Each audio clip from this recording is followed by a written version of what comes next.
ஜிம்முக்கு போகிறது நிறுத்தினா மசில் லாஸ் ஆகும். அண்ட் மசில் மெமரினா என்ன? இதை பற்றி தான் இந்த வீடியோவில் நம்ம பார்க்க போகிறோம். நான் உங்கள் சாய். சயின்டிஃபிக்கல் ரீசன் பிகைன் muscle loss and muscle memory. போன வீடியோவில் நம்ம சப்ஸ்கிரைபர் ஹரிஷ் வந்து ஜிம்முக்கு போயிட்டு ஒர்க் அவுட் பண்ணி க்ரோ ஆகிற மசில்ஸில் ஏன் ஒர்க் அவுட்டை ஸ்டாப் பண்ணோடனே மசில்ஸ் வந்து லாஸ் ஆகிடுதுன்னு கேட்டிருக்காரு. பாத்தீங்களா, செல்லத்துக்கு ஒண்ணுமே தெரியல, கத்து தர்றேன் கண்ணாயிரம் அந்த வெப்பன் சனி. உண்மையாக மசில் லாஸ் தான் ஆகுதா? அதுதான் இல்லை. 1 வீக் மேலே நம்ம எந்த ஒரு ஒர்க் அவுட் அண்ட் எந்த ஒரு ஃபிசிக்கல் ஆக்டிவிட்டியும் பண்ணாமல் இருக்கும்போது நம்ம மசில்ஸ்குள்ளே இருக்க கிளைக்கோஜன் லெவல் மட்டும்தான் டிக்ரீஸ் ஆகுது. அதனால தான் மசில் லாஸ் ஆன மாதிரி தெரியுது.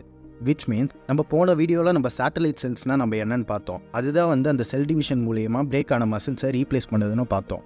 இப்படி இந்த செல் டிவிஷன் மூலியமாக ரீப்ளேஸ் பண்ணுற ப்ராசஸில் சப்சிடரி எலிமெண்ட்டாக மயோநியூக்ளியஸ் கிரியேட் ஆகுது. இந்த மயோநியூக்ளியஸோட எண்ணிக்கை நம்ம மசில்ஸில் இன்க்ரீஸ் ஆகிறதுனால தான் நம்ம மசில் க்ரோத் ஆகுது. நம்ம ஒர்க் அவுட் பண்ணுறது நிறுத்துறப்ப அந்த கிளைக்கோஜன் லெவல் மட்டும்தான் டிக்ரீஸ் ஆகுதே தவிர இந்த மயோநியூக்ளியஸோட லெவல் டிக்ரீஸ் ஆகாது. அதனால் நம்ம லூஸ் பண்ண மசில்ஸை சீக்கிரமாக கெயின் பண்ணிட முடியும் கம்பேரிட்டிவ்லி நம்ம முதல்ல போட்ட எஃபோர்ட்டை விட. அண்ட் இந்த மசில் மெமரினா என்ன? இந்த மசில் மெமரியை தெரிஞ்சுக்கிறதுக்கு முன்னாடி நம்ம பிரெயினோட ஆட்டோ பைலட் மோடை பற்றி தெரிஞ்சுக்கிட்டா உங்களுக்கு அண்டர்ஸ்டாண்ட் பண்ண ஈஸியாக இருக்கும். நீங்கள் எப்படின்னா ரியலைஸ் பண்ணியிருக்கீங்களா, உங்களால் டெய்லி பண்ணுற விஷயங்களை எஃபோர்ட்லெஸ்ஸாகவும் அதை பற்றி யோசிக்காமையும் உங்களால் பண்ண முடியும். எக்ஸாம்பிளுக்கு சொல்லப்போனால் நீங்கள் டெய்லி நடந்து போகிற ரோட்டில் அதை பற்றினா யோசிச்சிங்கன்னா நடந்து போயிருப்பீங்க. ஆனால் நீங்கள் நடந்து போனப்போ யார் யாரை பார்த்தீங்க, எத்தனை இடத்துல திரும்பினீங்க, எத்தனை இடத்துல கிராஸ் பண்ணீங்க, எதுவுமே ஞாபகம் இருக்காது. அதை ரியலைஸ் பண்ணாமல் நீங்கள் போக வேண்டிய இடத்துக்கு கரெக்டாக போயிட்டுருப்பீங்க. இதேமாரி டைமில் நம்ம பிரெயின் மற்ற டாஸ்க்கை செய்கிறதுக்காக எனர்ஜி சேவ் பண்ணி ஆட்டோ பைலட் மோடில் போயிடுது. இதே மாதிரி ஒரு விஷயம் தான் நம்ம மசில் மெமரிலையும் நடக்குது.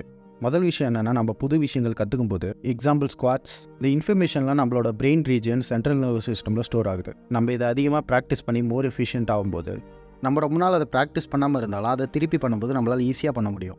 ஸோ இதுதான் நம்ம மசில் மெமரின்னு சொல்கிறோம். ஸோ இதேமாதிரி தான் ஆக்டர்ஸ் வந்து அவங்க மசிலில் இருக்க கிளைக்கோஜன் லெவலுக்கு டிக்ரீஸ் பண்ணி படத்துக்கு ஏற்ற மாதிரி டிரான்ஸ்ஃபர்மேஷன் பண்ணுறாங்க.